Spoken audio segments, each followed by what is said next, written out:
Paediatric emergency ഡിപ്പാർട്ട്മെന്റിൽ ഏറ്റവും കൂടുതൽ കണ്ടുവരാറുള്ള, പ്രത്യേകിച്ച് രാത്രി കാലങ്ങളിൽ ഏറ്റവും കൂടുതൽ വരാറുള്ള ഒരവസ്ഥയാണ് കുഞ്ഞുങ്ങളിലുള്ള അമിതമായിട്ടുള്ള കരച്ചിൽ എന്ന് പറയുന്നത്. നിങ്ങളൊരു പാരന്റ് ആണെങ്കിൽ, നിങ്ങൾ ഒരു തവണയെങ്കിലും ഈ ഒരു സിറ്റുവേഷനിൽ കൂടി പോയിട്ടുണ്ടെങ്കിൽ നിങ്ങൾക്കിപ്പോൾ മനസ്സിലാവും ഞാൻ പറയുന്നതിന്റെ തീഷ്ണത എന്തോരാണെന്നുള്ളത്. കുഞ്ഞ് അമിതമായിട്ട് കരയുന്നു, കുഞ്ഞ് പാല് കുടിക്കുന്നില്ല ഡോക്ടറെ, കുഞ്ഞ് കിടന്നുറങ്ങുന്നില്ല, എത്ര തവണ ഉറക്കാൻ ശ്രമിച്ചിട്ടും കുഞ്ഞ് ഉറങ്ങുന്നില്ല. ഒരു പരിധിയിൽ കൂടുതൽ കുഞ്ഞുങ്ങൾ കരഞ്ഞു കഴിയുമ്പോഴത്തേക്കും ഇമോഷണലായിട്ട് അമ്മമാർ കരഞ്ഞു തുടങ്ങും. അച്ഛനും ടെൻസ്ഡ് ആണ്, അപ്പൂപ്പനും അമ്മൂമ്മയും ടെൻസ്ഡ് ആണ്. ചില സമയത്തൊക്കെ ഹോൾ വീട്ടിലുള്ള എല്ലാവരും കൂടിയിട്ടായിരിക്കും കുഞ്ഞിനെ എടുത്തുകൊണ്ട് ആശുപത്രിയിലോട്ട് വരുന്നത്. അവരെ സംബന്ധിച്ചിടത്തോളം അത് അത്രയും ടെൻഷൻ ഉണ്ടാക്കുന്ന ഒരു കാര്യമാണ് അല്ലേ. പലപ്പോഴും ആരോഗ്യ പ്രവർത്തകർക്കും അങ്ങനെ തന്നെയാണ്. അവർക്കും ഇത്രയും വളരെ കുഞ്ഞു മക്കളൊക്കെ ആവുമ്പോഴത്തേക്കും ഇങ്ങനെ അതിയായിട്ട് കരയുമ്പോഴത്തേക്കും പീഡിയാട്രീഷ്യൻ ഒന്നും ഇല്ലാത്ത ഒരു സിറ്റുവേഷനിലാണെങ്കിൽ ആരോഗ്യ പ്രവർത്തകരും പലപ്പോഴും ആ ഒരു സിറ്റുവേഷനിൽ ടെൻസ്ഡ് ആയി പോകാറുണ്ട്.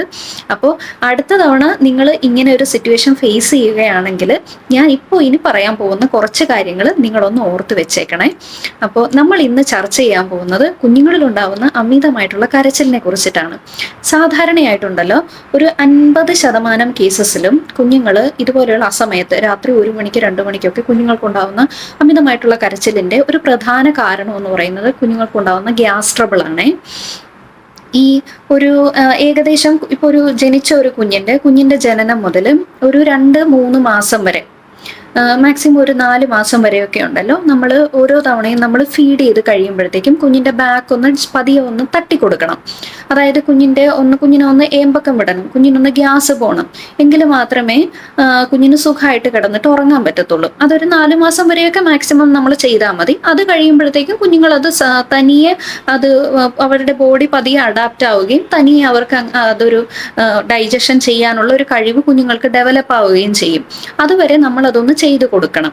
അപ്പോൾ ഇങ്ങനെ നമ്മളത് ചെയ്തില്ലെങ്കിൽ കുഞ്ഞുങ്ങൾക്ക് വയറ്റിൽ ഗ്യാസ് കെട്ടിക്കിടക്കും. അതെങ്ങനെയാണെന്ന് പറഞ്ഞാൽ അവർ ഓൾറെഡി അവരുടെ ശരീരം എന്ന് പറയുന്നത് ഭയങ്കര ചെറുതല്ലേ. അപ്പോൾ ഇതുങ്ങളുടെ കുടലെന്നൊക്കെ പറഞ്ഞാൽ കുടലിൻ്റെയൊക്കെ കപ്പാസിറ്റി വളരെ കുറവായിരിക്കും. അപ്പോൾ കുറച്ചാണെങ്കിൽ പോലും ഗ്യാസ് കെട്ടിക്കിടന്നാൽ അവരുടെ കുടൽ വിങ്ങുമ്പോഴത്തേക്കും പതിയെ അവർക്ക് വയറിന് വേദനയാകും. അപ്പോൾ കുഞ്ഞുങ്ങൾക്ക് വയറ്റുവേദന ഉണ്ടാകുമ്പോഴാണ് കുഞ്ഞുങ്ങൾ അമിതമായിട്ട് കരഞ്ഞു തുടങ്ങുന്നത്. ഇപ്പോൾ നിങ്ങളൊരു പീഡിയാട്രീഷ്യൻ്റെ അടുത്ത് ചെല്ലുകയാണെങ്കിൽ ഡോക്ടർ ചെക്ക് ചെയ്യുമ്പോൾ തന്നെ ഡോക്ടർക്ക് അത് മനസ്സിലാകും. പക്ഷെ വീട്ടിലാണെങ്കിൽ പോലും നിങ്ങൾക്കത് നിങ്ങൾക്കത് കുഞ്ഞിനെ ഒന്ന് ശ്രദ്ധിച്ചു കഴിഞ്ഞാൽ നിങ്ങൾക്കും അത് മനസ്സിലാകും എങ്ങനെയാണെന്നല്ലേ. സാധാരണത്തെക്കാളും കുഞ്ഞുങ്ങൾക്ക് കുറച്ചുകൂടി കുഞ്ഞുങ്ങളുടെ വയറ് പൊന്തിയിട്ടുണ്ടാവും. കുഞ്ഞുങ്ങൾക്ക് വയറ് കുറച്ചുകൂടി സ്തംഭിച്ചിരിക്കും. നിങ്ങൾ കുഞ്ഞുങ്ങളുടെ വയറിൽ തൊട്ട് നോക്കി അറിയാൻ പറ്റും. ഒരു വയസ്സിന് താഴെയുള്ള മക്കളുടെയൊക്കെ വയറൊന്ന് നിങ്ങൾ തൊട്ട് നോക്കിയിട്ടുണ്ടോ, വളരെ സോഫ്റ്റ് ആയിരിക്കും. അത് കുഞ്ഞുങ്ങൾക്ക് ഗ്യാസ് അടിച്ചിട്ടുണ്ടെങ്കിലുണ്ടല്ലോ ആ വയറിൽ നമ്മൾ തൊട്ട് നോക്കിക്കഴിഞ്ഞാൽ കുറച്ചുകൂടി ഫേം ആയിരിക്കും. നമ്മുടെ മുന്നത്തെ അത്ര ഒരു സോഫ്റ്റ്നെസ് ഉണ്ടാവില്ല, വയറ് കുറച്ചുകൂടി പൊന്തിയിരിക്കും. അപ്പം നിങ്ങൾ മനസ്സിലാക്കിക്കൊള്ളണം കുഞ്ഞിന് ഗ്യാസ് കെട്ടിയിട്ടുണ്ടെന്നുള്ളത്. അങ്ങനെയുള്ള സാഹചര്യത്തിൽ നമ്മൾ എന്താ ചെയ്യുക, പതിയെ ഒന്നുകിൽ കുഞ്ഞിനെ നമ്മളുടെ തോളിൽ കിടത്തിക്കൊണ്ട് പതിയെ ഒന്ന് ജസ്റ്റ് ഒന്ന് ടാപ്പ് ചെയ്ത് കൊടുക്കുക. പതിയെ ഒന്ന് ടാപ്പ് ചെയ്ത് ഒരു 5-10 മിനിറ്റ് എടുക്കും കേട്ടോ. നമുക്ക് നല്ലൊരു ക്ഷമ വേണം, കുറച്ച് സമയം എടുക്കും. അപ്പൊ പതിയെ കുഞ്ഞിന്റെ ഗ്യാസ് പോവും. ഗ്യാസ് പോയി കഴിയുമ്പോഴത്തേക്കും കുഞ്ഞിനും ആശ്വാസമാവും, കുഞ്ഞ് നല്ല സുഖമായിട്ട് കിടന്ന് ഉറങ്ങിക്കോളും. ഇനി അങ്ങനെ അല്ലെങ്കിൽ ഏതെങ്കിലും കുഞ്ഞിനെ എന്തെങ്കിലും ഒരു ടേബിളിൽ ഇരുത്തിയിട്ട് കുഞ്ഞിന്റെ ഈ ഒരു നെക്ക് ഉണ്ടല്ലോ, ഈ സൈഡിൽ നമ്മൾ കൈ കൊണ്ട് ജസ്റ്റ് ഒരു സപ്പോർട്ട് കൊടുത്തിട്ട് ബാക്കിൽ പതിയെ ഒന്ന് തട്ടി കൊടുക്കുമ്പോഴത്തേക്കും ഒരു 5-10 മിനിറ്റിനുള്ളിൽ പതിയെ കുഞ്ഞിന് ഗ്യാസ് പോകുമ്പോഴത്തേക്കും കുഞ്ഞിന് ആശ്വാസം ഉണ്ടാവും. അങ്ങനെ ചെയ്തിട്ടും ഗ്യാസ് പോയില്ലെങ്കിൽ നിങ്ങൾ പീഡിയാട്രീഷ്യൻ്റെ അടുത്ത് ചെല്ലുക.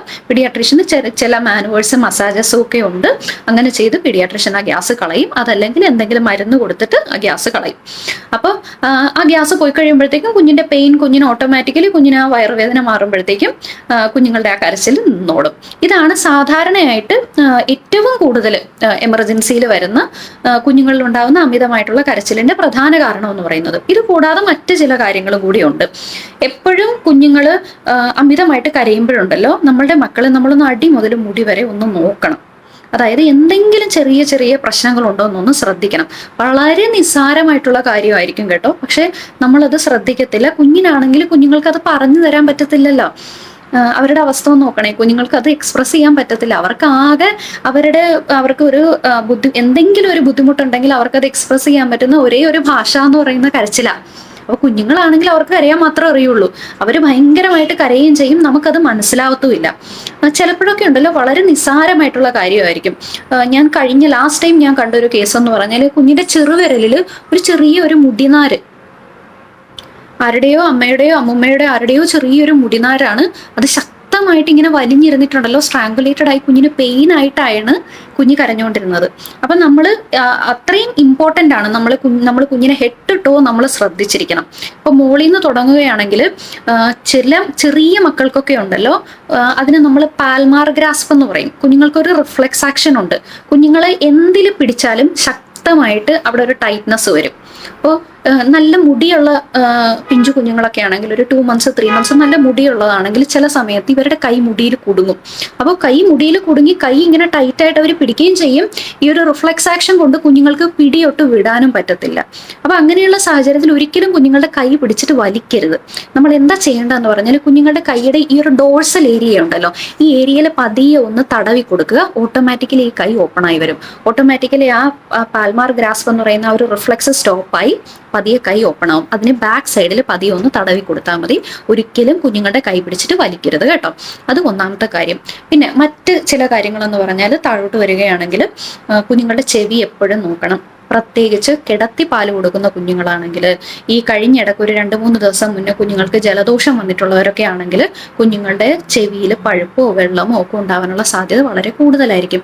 അപ്പൊ അങ്ങനെയൊക്കെ ആണെങ്കിൽ കുഞ്ഞുങ്ങൾക്ക് ചെവിക്ക് വേദനയുണ്ടാവും. ചെവി വേദനയും കുഞ്ഞുങ്ങൾ എക്സ്പ്രസ് ചെയ്യുന്നത് കുഞ്ഞുങ്ങളുടെ കരച്ചിലിൽ കൂടിയിട്ടായിരിക്കും. പിന്നെ ഇത് ചെവി വേദന തന്നെ ആവണമെന്നില്ല. രാത്രിയൊക്കെ സമയങ്ങളാണെങ്കിൽ ചെറിയ പ്രാണികളൊക്കെ ഉണ്ടല്ലോ, ചെറിയ എന്തെങ്കിലും പാറ്റയോ ഒക്കെ ചെവിയിൽ പോയാലും നമ്മൾ അറിയില്ല, കുഞ്ഞിന് ഭയങ്കരമായിട്ട് അത് ബുദ്ധിമുട്ടുണ്ടാക്കും.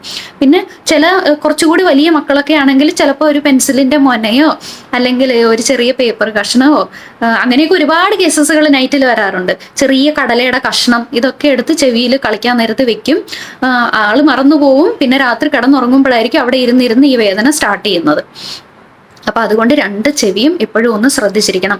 എപ്പോഴും കുഞ്ഞിന്റെ ശരീരഭാഗത്ത് എവിടെയെങ്കിലും കുഞ്ഞുങ്ങൾ ഓടിക്കളിക്കുമ്പോഴോ നമ്മൾ ചിലപ്പോൾ കാണണമെന്നില്ല, ചിലപ്പോൾ നമ്മൾ മാറുന്ന സമയത്തോ വല്ലതൊക്കെ ആയിരിക്കും, തിരിയോ മറിയോ വീഴോ ഒക്കെ ചെയ്യുമ്പോഴേക്കും എവിടെയെങ്കിലും ചെറിയ മുറിവുകളോ തട്ടലോ പൊട്ടലുകളോ ഒക്കെ ഉണ്ടോ എന്നൊന്നും ശ്രദ്ധിച്ചിരിക്കണം. എന്തെങ്കിലും ചെറിയ മുറിവുണ്ടെങ്കിൽ കൂടി ചിലപ്പോൾ ആ പെയിൻ കൊണ്ടിട്ടായിരിക്കും. അല്ലെങ്കിൽ ചില സമയത്തൊക്കെ ഉണ്ടല്ലോ കുഞ്ഞുങ്ങൾ ഭയങ്കരമായിട്ട് കരയും. ചിലപ്പോൾ ഒരു കൈ മാത്രം കുഞ്ഞ് ശരീരത്തോട് ഇങ്ങനെ ചേർത്ത് വെക്കും. ആ കൈ ചിലപ്പോൾ അനക്കുന്നുണ്ടാവില്ല. അപ്പൊ ചിലപ്പോൾ ആ കൈയുടെ ജോയിന്റിനോ അല്ലെങ്കിൽ എന്തെങ്കിലും എല്ലിനോ എന്തെങ്കിലും ബുദ്ധിമുട്ടുണ്ടായിട്ടായിരിക്കും ചിലപ്പോൾ കുഞ്ഞത് ചെയ്യുന്നത്. അപ്പൊ അതുകൊണ്ട് എപ്പോഴും ആ ഒരു കാര്യവും നിങ്ങൾ ശ്രദ്ധിച്ചിരിക്കണം. പിന്നെ മൂക്ക് വളരെ പ്രധാനപ്പെട്ട ഒരു കാര്യമാണ്. ഞാൻ ചെവിയുടെ കാര്യം പറഞ്ഞതുപോലെ തന്നെ കുഞ്ഞുങ്ങൾ എന്ത് കിട്ടിയാലും കുഞ്ഞുങ്ങൾ വായിൽ വെക്കുന്നത് പോലെ തന്നെ മൂക്കിലേക്കും വെക്കും. പിന്നെ ചെറിയ കടല കഷ്ണം, ചെറിയ ഗ്രീൻ പീസിന്റെ കഷ്ണം, പിന്നെ എന്തെങ്കിലും കോട്ടൺ ഒക്കെ ആണെങ്കിലും പഞ്ഞിയൊക്കെ ആണെങ്കിലും ചുരുട്ടി വെക്കും, കടലാസൊക്കെ ആണെങ്കിലും ചുരുട്ടി വെക്കും. അങ്ങനെ ഒരുപാട് കേസസുകൾ വരാറുണ്ട് എമർജൻസിയിൽ. ഇതൊക്കെ അവിടെ ചുരുട്ടി വെക്കും. ചിലപ്പോൾ ഒരു 2-3 ദിവസത്തിന് മുന്നേ ചുരുട്ടി വെച്ചതായിരിക്കും. അത് അവിടെ ഇരുന്ന് പതിയെ പഴുപ്പായി പിന്നെ കുഞ്ഞുങ്ങളുടെ മൂക്കളയൊക്കെ ആയിട്ട് അവിടെ ഇരുന്നായിരിക്കും. പിന്നെ അതങ്ങ് പെയിൻ ആയിട്ടായിരിക്കും കുഞ്ഞ് ചിലപ്പോൾ കരയുന്നത്. അപ്പൊ അതുകൊണ്ട് എപ്പോഴും കുഞ്ഞിന്റെ മൂക്കൊന്ന് നന്നായിട്ട് ശ്രദ്ധിക്കണം. തീരെ പൊടി കുഞ്ഞുങ്ങളൊക്കെ ആണെങ്കിലുണ്ടല്ലോ, ഒരു 1-2 മാസം പ്രായമുള്ള കുഞ്ഞുങ്ങളൊക്കെ ആണെങ്കിൽ അവരുടെ ഒരു പ്രത്യേകത എന്ന് പറഞ്ഞാൽ അവർക്ക് മൂക്കിൽ കൂടി മാത്രമേ ശ്വാസം വലിക്കാൻ പറ്റുള്ളൂ. അവർ എക്സ്ക്ലൂസീവ് നേസൽ ബ്രീത്തേഴ്സ് ആണ്. ഇപ്പൊ നമ്മളെ പോലെയുള്ള അഡൾട്ട് എന്നൊക്കെ പറഞ്ഞാൽ നമുക്ക് മൂക്കിൽ കൂടി ശ്വാസം എടുക്കാം, വായിൽ കൂടി ശ്വാസം എടുക്കാമല്ലോ. പക്ഷെ കുഞ്ഞുങ്ങൾക്ക് അങ്ങനെ ആയിരിക്കില്ല. അവർക്ക് മൂക്കിൽ കൂടി മാത്രമേ ശ്വാസം എടുക്കാൻ അറിയൂ. അപ്പോൾ കുഞ്ഞുങ്ങൾക്ക് ജലദോഷം വന്ന് ഈ 2 മൂക്കും അടഞ്ഞു കഴിഞ്ഞാൽ എന്ത് പറ്റും? അവർക്ക് ശ്വാസം എടുക്കാൻ പറ്റില്ല. അവർക്കാണെങ്കിൽ വായിൽ കൂടി ശ്വാസം എടുക്കാനൊട്ട് അറിയില്ല. അപ്പോൾ കുഞ്ഞുങ്ങൾ ശ്വാസം എടുക്കാൻ സ്ട്രഗിൾ ചെയ്യും. ഈ സ്ട്രഗിൾ ഓട്ടോമാറ്റിക്കലി അവർ ഭയങ്കരമായിട്ട് അവർ ബുദ്ധിമുട്ടി അവർ കരയാനും തുടങ്ങും. അപ്പോൾ ജലദോഷമൊക്കെയുള്ള മക്കളാണെങ്കിലുണ്ടല്ലോ, വീട്ടിലെപ്പോഴും ഒരു സലൈൻ്റെ നേസൽ ഡ്രോപ്സ്, പാരൻസ് അമ്മമാരാണെങ്കിലും അച്ഛന്മാരാണെങ്കിലും അതൊന്ന് കരുതി വെക്കണം കേട്ടോ. സലൈൻ നേസൽ ഡ്രോപ്സ് എന്ന് പറയുന്നതേ അതിന് സൈഡ് എഫക്റ്റ് ഒന്നുമില്ല. സാധാ ഉപ്പുവെള്ളമാണത്. ഉപ്പുവെള്ളം എന്ന് പറഞ്ഞാൽ നമ്മുടെ വീട്ടിലെ പോലെ വെള്ളത്തിൽ ഉപ്പ് കലക്കിയതല്ല കേട്ടോ. അതിനൊരു കോൺസെൻട്രേഷൻ ഉണ്ട്, 0.9% എന്ന് പറഞ്ഞിട്ട്. മെഡിക്കൽ സ്റ്റോറിൽ ചെല്ലുവാണെങ്കിൽ നമുക്ക് അവിടെ നിന്ന് അത് കിട്ടും. അതൊരു ഓവർ ദ കൗണ്ടർ ഡ്രഗ് ആണ്. അതിന് ഡോക്ടറുടെ പ്രിസ്ക്രിപ്ഷൻ ഒന്നും ആവശ്യമില്ല. അതിന് സൈഡ് എഫക്റ്റ് ഒന്നുമില്ല. അപ്പൊ അതെടുത്തിട്ട് ഈ ഒരു മൂക്കിൽ ഒരു ഡ്രോപ്പ്, ഈ ഒരു നോസ്ട്രലിൽ ഒരു ഡ്രോപ്പ് വെച്ചിട്ട് 2 ഡ്രോപ്പ് 3 നേരം വെച്ചിട്ട് ജലദോഷമൊക്കെയുള്ള മക്കൾക്കൊന്ന് ഇട്ട് കൊടുക്കുകയാണെങ്കിൽ രാത്രിയൊക്കെ അവർ നല്ല സുഖമായിട്ട് അവർക്ക് ശ്വാസം എടുക്കാനും പറ്റും. നല്ല സുഖമായിട്ട് മക്കൾ ഉറങ്ങിക്കോളും. ഒരുപാടൊന്നും അവർക്ക് ശ്വാസം എടുക്കാനുള്ള ബുദ്ധിമുട്ടുണ്ടാകത്തില്ല. അപ്പൊ വീട്ടിൽ ഒരു സലൈൻ്റെ ഒരു നേസൽ ഡ്രോപ്സ് ഒന്ന് കരുതിയേക്കണം കേട്ടോ. പിന്നെയുള്ളതെന്ന് പറഞ്ഞാൽ എപ്പോഴും വായൊക്കെ എപ്പോഴും ഒന്ന് ശ്രദ്ധിച്ചോളണം. എന്തെങ്കിലും ചെറിയ മുറിവോ അല്ലെങ്കിൽ വായിലൊക്കെ എന്തെങ്കിലുമൊക്കെ എടുത്തു വെക്കുകയോ അങ്ങനെ അല്ലെങ്കിൽ ചെറിയ പുണ്ണോ അങ്ങനെ എന്തെങ്കിലുമൊക്കെ ഉണ്ടാവും. അപ്പൊ അതുമൊക്കെ ഒന്ന് വായൊക്കെ ഒന്ന് നോക്കണം. പിന്നെ വേറൊരു കാര്യം എന്ന് പറയുന്നത് ചെറിയ കൺപീലിയോ ചെറിയ പൊടിയോ മണ്ണോ എന്തെങ്കിലുമൊക്കെ കണ്ണിലൊക്കെ പോയിട്ടായിരിക്കും. കുഞ്ഞുങ്ങളെന്ന് പറഞ്ഞാൽ കരയുമ്പോൾ കണ്ണ് ഇറുക്കി പിടിച്ചിട്ടായിരിക്കും കരയുന്നത്. നമ്മൾ എല്ലാ ഭാഗവും നോക്കും, കണ്ണ് മാത്രം ചിലപ്പോൾ നോക്കാൻ വിട്ടുപോകും. അപ്പൊ അതുകൊണ്ട് കുഞ്ഞുങ്ങളുടെ കണ്ണ് എപ്പോഴും ശ്രദ്ധിക്കണം കേട്ടോ. അത് വളരെ പ്രധാനപ്പെട്ട ഒരു കാര്യമാണ്. പിന്നെ കുഞ്ഞുങ്ങളുടെ നെക്കാണെങ്കിലും കുഞ്ഞുങ്ങളുടെ ബാക്ക് സൈഡ് ആണെങ്കിലും കുഞ്ഞുങ്ങളുടെ നെഞ്ച് വയറ് ഈ ഭാഗം വളരെ ഇമ്പോർട്ടൻ്റ് ആണ്, വളരെയധികം ശ്രദ്ധിക്കണം. പിന്നെ ഞാൻ മുന്നേ പറഞ്ഞതുപോലെ 2 കൈ കാല് ഈ 4 ലിംസ് നമ്മളൊന്ന് നോക്കിയേക്കണം. എന്തെങ്കിലും ചെറിയൊരു മുറിവോ അല്ലെങ്കിൽ ഈ പറഞ്ഞതുപോലെ നൂലോ അങ്ങനെ എന്തെങ്കിലുമൊക്കെ ചുറ്റി വെക്കുവോ, എന്തെങ്കിലും സ്ട്രാങ്കുലേറ്റഡ് ആയിട്ട് ഇരിക്കുവോ, അങ്ങനെ അല്ലെങ്കിൽ എന്തെങ്കിലും ചെറിയ സാധനങ്ങൾ എന്തെങ്കിലും കടിക്കുവോ, എന്തെങ്കിലും പൊട്ടലുകളോ അങ്ങനെ എന്തെങ്കിലുമൊക്കെ ഉണ്ടാവും. അതൊക്കെ ഒന്ന് നോക്കി അതൊന്നും ഇല്ല എന്നൊന്ന് ഉറപ്പുവരുത്തിയേക്കണം. പിന്നെ ആൺകുട്ടികളിലാണെങ്കിലും പെൺകുഞ്ഞുങ്ങളിലാണെങ്കിലും ഏറ്റവും പ്രധാനപ്പെട്ടതാണ് അവരുടെ ജെനൈറ്റൽ ഏരിയ എന്ന് പറയുന്നത് കേട്ടോ. നമ്മൾ ചിലപ്പോൾ നിസ്സാരമായിട്ട് വിടും, പക്ഷെ അങ്ങനെ വിടരുത്. എപ്പോഴും അവിടെ ഒന്ന് നോക്കിയിരിക്കണം. പ്രത്യേകിച്ച് ആൺകുട്ടികളിലൊക്കെ ഉണ്ടല്ലോ, പെനിസിന്റെ ഏരിയയിലൊക്കെ ചെറിയ ചുവപ്പോ അങ്ങനെ എന്തെങ്കിലുമൊക്കെ ഉണ്ടോ എന്നൊക്കെ ഒന്ന് നോക്കിയേക്കണം കേട്ടോ. പെൺകുഞ്ഞുങ്ങളിലൊക്കെ ആണെങ്കിൽ ചിലപ്പോൾ എന്തെങ്കിലും ചെറിയ കരടോ ചില പൊടിയോ അല്ലെങ്കിൽ എന്തെങ്കിലും കുഞ്ഞു കുഞ്ഞു ഫോറിൻ ബോഡീസോ അങ്ങനെ എന്തെങ്കിലുമൊക്കെ ആയിരിക്കും. മൂത്രമൊഴിക്കുന്ന പാട്ടിലൊക്കെ ഇരിക്കുകയാണെങ്കിൽ കുഞ്ഞുങ്ങൾ കളിക്കുമ്പോഴൊക്കെ ചിലപ്പോൾ പോയതായിരിക്കും അബദ്ധത്തിൽ, പക്ഷെ കുഞ്ഞുങ്ങൾക്ക് അത് ഭയങ്കരമായിട്ട് വേദന ഉണ്ടാക്കും. അപ്പോൾ അതുകൊണ്ട് അതൊന്ന് ശ്രദ്ധിച്ചേക്കണം കേട്ടോ. ആൺകുട്ടികളിൽ പ്രത്യേകിച്ച് കുഞ്ഞുങ്ങളുടെ പെനിസിലിന്റെ ഏരിയയിൽ എന്തെങ്കിലും ചുവപ്പുണ്ടെങ്കിൽ അതൊരു എമർജൻസി സിറ്റുവേഷൻ ആണ് കേട്ടോ. എത്രയും പെട്ടെന്ന് നിങ്ങൾ ഡോക്ടറുടെ അടുത്ത് പോകണം, എത്രയും പെട്ടെന്ന്.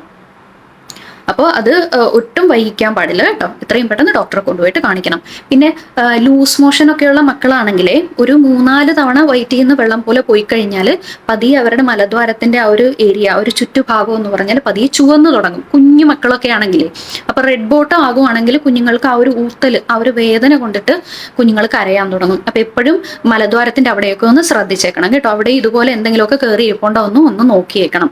അപ്പോൾ ഞാൻ ഈ പറഞ്ഞതുപോലെ കുഞ്ഞുങ്ങൾ അടി മുതൽ മുടി വരെ നമ്മൾ ഫാസ്റ്റ് ആയിട്ട് നമ്മളൊന്ന് നോക്കിയേക്കണം. ഇതൊന്നും നോക്കിയിട്ടും നമുക്കൊന്നും കണ്ടുപിടിക്കാൻ പറ്റിയില്ലെങ്കിൽ നമ്മൾ എന്ത് ചെയ്യണം? എത്രയും പെട്ടെന്ന്, അത് രാത്രി 1 മണി ആയിക്കോട്ടെ, 2 മണി ആയിക്കോട്ടെ, 3 മണി ആയിക്കോട്ടെ, നിങ്ങൾ പീഡിയാട്രിഷ്യന്റെ അടുത്ത് പോകണം. ഡോക്ടർ നിങ്ങളുടെ കുഞ്ഞിനെ നോക്കും. ഡോക്ടർ നോക്കിയിട്ട് അതെന്താന്ന് വെച്ചാൽ ഡോക്ടർ കണ്ടുപിടിക്കും കേട്ടോ. ഞാനിങ്ങനെ പറയാൻ കാര്യം, ഇതുപോലെയുള്ള ഇപ്പം ഞാൻ പറഞ്ഞത് നമുക്ക് വീട്ടിൽ തന്നെ കണ്ടുപിടിക്കാൻ പറ്റുന്ന, എക്സ്റ്റേണലി നോക്കിയാൽ നമുക്ക് മനസ്സിലാവുന്ന നിസ്സാരമായിട്ടുള്ള കാര്യങ്ങളാണ്. ഇത് മാത്രമായിരിക്കില്ല കുഞ്ഞുങ്ങളുടെ അമിതമായിട്ടുള്ള കരച്ചിലിനുള്ള കാരണങ്ങൾ കേട്ടോ. ചില സമയങ്ങളിൽ വളരെ സീരിയസ് ആയിട്ടുള്ള കാര്യങ്ങളും ഉണ്ടാവാറുണ്ട്. ഉദാഹരണത്തിന് കാർഡിയാക് കണ്ടീഷൻസ്. അപ്പോൾ ചിലപ്പോഴൊക്കെ കുഞ്ഞുങ്ങൾക്ക് പ്രീവിയസ്ലി ഇത് ഡയഗ്നോസ് ചെയ്യാത്ത ഒരു കുട്ടിയായിരിക്കും, ആദ്യമായിട്ടായിരിക്കും ചിലപ്പോൾ ഇത് ഡയഗ്നോസ് ചെയ്യുന്നത്. Supraventricular tachycardia, ventricular tachycardia, sinus tachycardia, ഇതുപോലെയുള്ള അരിത്മിയ കണ്ടീഷൻസ് ഉള്ള കുഞ്ഞുങ്ങളാണെങ്കിലുണ്ടല്ലോ, കുഞ്ഞുങ്ങളുടെ ഹാർട്ട് എന്ന് പറഞ്ഞാൽ ടപ് ടപ് ടപ് എന്ന് പറഞ്ഞ് ഫാസ്റ്റ് ആയിട്ട് മിടിക്കും. അപ്പൊ ആ സമയത്ത് കുഞ്ഞിന് പാൽപിറ്റേഷൻ എടുക്കും. ഒരു വലിയ ആളാണെങ്കിൽ അയാൾക്ക് പറയാൻ പറ്റും, എനിക്ക് എന്തോ പ്രശ്നമുണ്ട്, എനിക്ക് ഭയങ്കരമായിട്ട് എൻ്റെ ഹാർട്ട് അടിക്കുന്നുണ്ടെന്ന്. കുഞ്ഞുങ്ങൾക്ക് അത് പറയാൻ പറ്റില്ല. അവർക്ക് മനസ്സിലാവും സംതിങ് റോങ്, എന്തോ പോകുന്നുണ്ട് എൻ്റെ ശരീരത്തിലെന്നുള്ളത് അവർക്ക് മനസ്സിലാകും. പക്ഷെ അവർക്കത് എക്സ്പ്രസ് ചെയ്യാൻ പറ്റത്തില്ല. അവരത് എക്സ്പ്രസ് ചെയ്യുന്നത് അമിതമായിട്ടുള്ള കരച്ചിലൂടെ ആയിരിക്കും. ഈ ഒരു കാര്യം കണ്ടുപിടിക്കാൻ നിങ്ങളൊരു പീഡിയാട്രിഷ്യൻ്റെ അടുത്ത് ചെന്നാൽ ഒരു പീഡിയാട്രിഷ്യന് മാത്രമേ അത് കണ്ടുപിടിക്കാൻ പറ്റുള്ളൂ. അപ്പോൾ അതുകൊണ്ട് നിങ്ങൾ ഒരുപാട് വൈകിയല്ലോ, അസമയമാണല്ലോ, രാവിലെ എങ്ങും പോവാം എന്ന് പറഞ്ഞ് വീട്ടിലിരിക്കരുത്. ഇങ്ങനെ ഒരു സിറ്റുവേഷൻ ഉണ്ടാവുകയാണെങ്കിൽ എത്രയും പെട്ടെന്ന് ഡോക്ടറെ അടുത്ത് പോയി നിങ്ങൾ ഡോക്ടറെ കൊണ്ടുപോയി കാണിക്കണം, എമർജൻസിയിൽ കൊണ്ടുപോയി കാണിക്കണം. പിന്നെ വേറൊരു കണ്ടീഷനാണ് ഇൻഡ്യൂസസെപ്ഷൻ എന്ന് പറയും. നമ്മൾ കേൾക്കുമ്പോൾ വളരെ റെയർ ആയിട്ട് തോന്നും. അതായത് കുടലിന്റെ ചില സമയങ്ങളുണ്ടല്ലോ, കുഞ്ഞിന്റെ കുടലിന്റെ ഒരു ഭാഗം മറ്റൊരു ഭാഗത്തിന്റെ ഉള്ളിലോട്ട് കയറിപ്പോവും. അപ്പോൾ അങ്ങനെയുള്ള കണ്ടീഷൻസും കുഞ്ഞുങ്ങളിൽ ഉണ്ടാവാറുണ്ട്. നമ്മളിത് കേൾക്കുമ്പോൾ വിചാരിക്കും ഇതൊക്കെ ഭയങ്കര റെയർ അല്ലേന്ന്. പക്ഷെ അത് അത്ര റെയർ അല്ല കേട്ടോ. സാധാരണയായിട്ട് അങ്ങനെയുള്ള കേസസുകൾ ഓൾമോസ്റ്റ് ഒക്കെ കാണാറുണ്ട്. അപ്പോൾ പിന്നെ അതിൻ്റെ കൂടെ തന്നെ ഈ അമിതമായി ഇങ്ങനെ ഇൻഡ്യൂസസെപ്ഷൻ ഉള്ള കുഞ്ഞുങ്ങളിൽ അമിതമായിട്ടുള്ള കരച്ചിൽ കൂടാതെ മറ്റ് ചില ലക്ഷണങ്ങളും കുഞ്ഞുങ്ങൾ കാണിക്കാറുണ്ട്. അതായത് ചില സമയത്ത് കുഞ്ഞുങ്ങൾക്ക് ലൂസ് മോഷൻ ഉണ്ടാവും, കുഞ്ഞുങ്ങളുടെ മോഷനിൽ കൂടിയിട്ട് ബ്ലഡ് പോകും. പിന്നെ കുഞ്ഞുങ്ങൾ എപ്പോഴും എന്തോ ഇങ്ങനെ കളയാൻ നോക്കുന്നത് പോലെ ഭയങ്കരമായിട്ട് കുഞ്ഞുങ്ങൾ കിടന്ന് സ്ട്രെയിൻ ചെയ്യും, മുക്കും. അപ്പം അങ്ങനെയുള്ള ചില ലക്ഷണങ്ങളും ഇൻഡ്യൂസസെപ്ഷൻ ഉള്ള കുഞ്ഞുങ്ങളിൽ ഉണ്ടാവും. ഇതും ഏകദേശം നമ്മുടെ എക്സസീവ് ക്രൈ, അമിതമായിട്ടുള്ള കരച്ചിലിൽ കൂടിയിട്ടായിരിക്കും കുഞ്ഞുങ്ങൾ വരുന്നതെങ്കിലും ഇതും വളരെ കോമൺ ആയിട്ടുള്ള വൺ ഓഫ് ദ കേസസുകളിൽ ഒന്നാണ്. അപ്പൊ ഇതും ഒന്നും വിട്ടുപോകാൻ പാടില്ല. ഇതൊക്കെ വിട്ടുപോയി കഴിഞ്ഞാൽ അത് ടൈം ഈസ് വെരി ഇമ്പോർട്ടൻറ്റ്. ഇത്തരം ചില കാര്യങ്ങളിൽ, സാഹചര്യങ്ങളിൽ സമയം എന്ന് പറയുന്നത് വളരെ വളരെ ഇമ്പോർട്ടൻ്റ് ആയിട്ടുള്ളതാണ്. കുറച്ച് സമയം വൈകിയാൽ പോലും കുഞ്ഞിന്റെ കുടലിന് അത് പ്രശ്നമാകും. അപ്പൊ അതുകൊണ്ട് അങ്ങനെയുള്ള സാഹചര്യങ്ങളിൽ ഒട്ടും തന്നെ സമയം കളയാതെ എത്രയും പെട്ടെന്ന് ഡോക്ടറുടെ അടുത്ത് പോകണം. പിന്നെ ഞാനിപ്പോൾ ഈ മുന്നേ നിങ്ങളോട് പറഞ്ഞതുപോലെ തന്നെ നിങ്ങൾക്ക് വീട്ടിൽ കണ്ടുപിടിക്കാൻ പറ്റുന്ന കാര്യങ്ങൾ മാത്രമാണ് കേട്ടോ. ഇതല്ലാതെ മറ്റു പല കാര്യങ്ങളും ഉണ്ട്. അതായത് എന്തെങ്കിലും കുഞ്ഞിന് ബ്രെയിനിന് എന്തെങ്കിലും ഇൻഫെക്ഷൻ ഉണ്ടെങ്കിൽ, മെനിഞ്ചൈറ്റിസ്, മെനിങ്കോ എൻകഫലൈറ്റിസ് പോലുള്ള ഇൻഫെക്ഷൻ ഉണ്ടെങ്കിലും അമിതമായിട്ടുള്ള കരച്ചിലായിരിക്കും ആദ്യത്തെ ലക്ഷണം എന്ന് പറയുന്നത്. അപ്പൊ അതുകൊണ്ട് അമിതമായിട്ടുള്ള കരച്ചിൽ അത്ര നിസ്സാരക്കാരനല്ല. പിന്നെ മറ്റൊരു കാര്യം പെട്ടെന്നൊന്ന് പറഞ്ഞോട്ടെ. മറ്റൊരു കാര്യം എന്ന് പറയുന്നത്, നിങ്ങളോട് ആരെങ്കിലും എപ്പോഴെങ്കിലും നിങ്ങളോട് പറഞ്ഞു കാണും, കുഞ്ഞ് രാത്രി ഉറങ്ങുന്നില്ലെങ്കിൽ, കുഞ്ഞ് അമിതമായിട്ട് കരയുകയാണെങ്കിൽ ഈ ഒരു ഒറ്റമൂലി കൊടുക്ക്, ഈ ഒരു ഒറ്റമൂലി കൊടുത്താൽ മതി, ഈ ഒരു ചെറിയ സാധനം കൊടുത്താൽ മതി, കുഞ്ഞിന്റെ കരച്ചിൽ പെട്ടെന്ന് നിൽക്കും, കുഞ്ഞ് പെട്ടെന്ന് കിടന്ന് ഉറങ്ങിക്കോളും, അല്ലെങ്കിൽ ഈ ഒരു മരുന്ന് കൊടുത്താൽ മതി എന്നൊക്കെ പറഞ്ഞ് നിങ്ങൾക്ക് ആർക്കെങ്കിലും ഒരു തവണയെങ്കിലും ആരെങ്കിലും എന്തെങ്കിലും പറഞ്ഞു തന്നു കാണും. ഇതൊക്കെ ഒരു 90% സാഹചര്യങ്ങളിലും ഇതെന്തെങ്കിലും ഒരു സെഡേറ്റീവ് ആയിരിക്കും. അതായത് കുഞ്ഞിനെ ഉറക്കാൻ വേണ്ടിയിട്ടുള്ള എന്തെങ്കിലും ഒരു കാര്യമായിരിക്കും. ഒരിക്കലും അങ്ങനെയുള്ള കാര്യങ്ങൾ കുഞ്ഞുങ്ങൾക്ക് കൊടുക്കരുത് കേട്ടോ. ഇത് എന്തുകൊണ്ടാണെന്ന് പറഞ്ഞാലേ, ഉദാഹരണത്തിന് നിങ്ങളുടെ കുഞ്ഞിന്റെ ചെവിയിൽ എന്തെങ്കിലും ഒരു പാറ്റയോ അങ്ങനെ എന്തെങ്കിലും ഒരു ഫോറിൻ ബോഡി എന്തെങ്കിലും കയറിയിരിപ്പുണ്ടെന്ന് നിങ്ങൾ വിചാരിക്കും. നിങ്ങളുടെ കുഞ്ഞ് അമിതമായിട്ട് കരയുന്നു. അപ്പൊ നിങ്ങൾ ഇതുപോലെ എന്തെങ്കിലും ഒരു ഒറ്റമൂലിയോ അല്ലെങ്കിൽ എന്തെങ്കിലും ഒരു ഉറങ്ങാനുള്ള ഒരു സെഡേറ്റീവ് ആയിട്ടുള്ള ഒരു മരുന്നോ കൊടുത്ത് കുഞ്ഞിനെ ഉറക്കുന്നെന്ന് വിചാരിക്കും. പാവം കുഞ്ഞ് ഉറങ്ങിയും പോയി. കുഞ്ഞിന്റെ ആ പ്രശ്നം മാറുമോ? ഇല്ല, മാറത്തില്ല. കുഞ്ഞ് എണീറ്റ് കഴിയുമ്പോൾ കുഞ്ഞ് പിന്നെ അതിൽ ശക്തമായിട്ട് കരഞ്ഞു തുടങ്ങും. ഇപ്പൊ അത്രയും സമയം വൈകിയത് കൊണ്ട് ചിലപ്പോൾ കുഞ്ഞിന് എന്തെങ്കിലും ഡാമേജ് പറ്റുകയും ചെയ്യാം. കുഞ്ഞിന്റെ ശരീരത്തിൽ, കുഞ്ഞിന്റെ ചെവിയിൽ എന്തെങ്കിലും ബുദ്ധിമുട്ടുണ്ടാവുകയും ചെയ്യാം. അപ്പൊ അതുകൊണ്ട് നമ്മളുടെ ലക്ഷ്യം ഒരിക്കലും കുഞ്ഞിന്റെ കരച്ചിൽ നിർത്താനാവരുത്. നമ്മളുടെ ലക്ഷ്യം എപ്പോഴും ആ കരച്ചിലിന്റെ കാരണം കണ്ടുപിടിച്ചിട്ട് അത് അഡ്രസ്സ് ചെയ്ത് അത് ട്രീറ്റ് ചെയ്ത് മാറ്റുക എന്നുള്ളതായിരിക്കണം. അപ്പൊ എപ്പോഴും നിങ്ങളുടെ കുഞ്ഞ് അമിതമായിട്ട് കരയുമ്പോൾ എന്തുകൊണ്ടാണ് എൻ്റെ മകൻ അല്ലെങ്കിൽ മകൾ എന്തുകൊണ്ടാണ് അമിതമായിട്ട് കരയുന്നത് എന്നുള്ളത് നോക്കി കണ്ടുപിടിച്ച് അത് അഡ്രസ്സ് ചെയ്യാനായിട്ട് ശ്രമിക്കണം. അത് നിങ്ങളെ കൊണ്ട് സാധിക്കുന്നില്ലെങ്കിൽ ഒട്ടും സമയം കളയാതെ എത്രയും പെട്ടെന്ന് ഒരു പീഡിയാട്രിഷ്യൻ്റെ അടുത്ത് പോകണം. പീഡിയാട്രിഷ്യൻ്റെ ഹെൽപ്പ് എടുക്കണം. അപ്പോൾ ഞാൻ വളരെ കുറച്ച് കാര്യങ്ങൾ മാത്രമാണ് ഇതിൽ പറഞ്ഞിരിക്കുന്നത്. ഈ വീഡിയോ നിങ്ങൾക്ക് ഹെൽപ്ഫുൾ ആവുമെന്ന് ഞാൻ വിചാരിക്കുന്നു. ഇത് കൂടാതെ നിങ്ങൾക്ക് എന്തെങ്കിലും ഡൗട്ടോ എന്തെങ്കിലും കാര്യങ്ങളോ ഉണ്ടെങ്കിൽ നിങ്ങൾ കമന്റ് ചെയ്യണം. ഞാൻ ഓരോ കമന്റിനും നിങ്ങൾ ചോദിക്കുന്ന കാര്യങ്ങൾക്ക് ഞാൻ റിപ്ലൈ ചെയ്യാൻ മാക്സിമം ട്രൈ ചെയ്യാറുണ്ട്. നിങ്ങൾ ഈ ചാനൽ ആദ്യമായിട്ടാണ് കാണുന്നതെങ്കിൽ ചാനൽ സപ്പോർട്ട് ചെയ്യണം കേട്ടോ. ഈ ചാനൽ വ്യൂ ചെയ്യുന്ന ഒരു 50% കൂടുതൽ പേര് സബ്സ്ക്രൈബ് ചെയ്യാത്തവരാണ്. നിങ്ങൾ ഈ ചാനൽ ഇഷ്ടപ്പെടുകയാണെങ്കിൽ, വീഡിയോസ് നിങ്ങൾക്ക് യൂസ്ഫുൾ ആണെന്ന് തോന്നുവാണെങ്കിൽ നിങ്ങൾ ചാനൽ സബ്സ്ക്രൈബ് ചെയ്യണം. അപ്പോൾ ഇൻട്രസ്റ്റിംഗ് ആയിട്ടുള്ള മറ്റൊരു മെഡിക്കൽ ടോപ്പിക്കുമായിട്ട് വീണ്ടും വരാം. അതുവരെ ബൈ.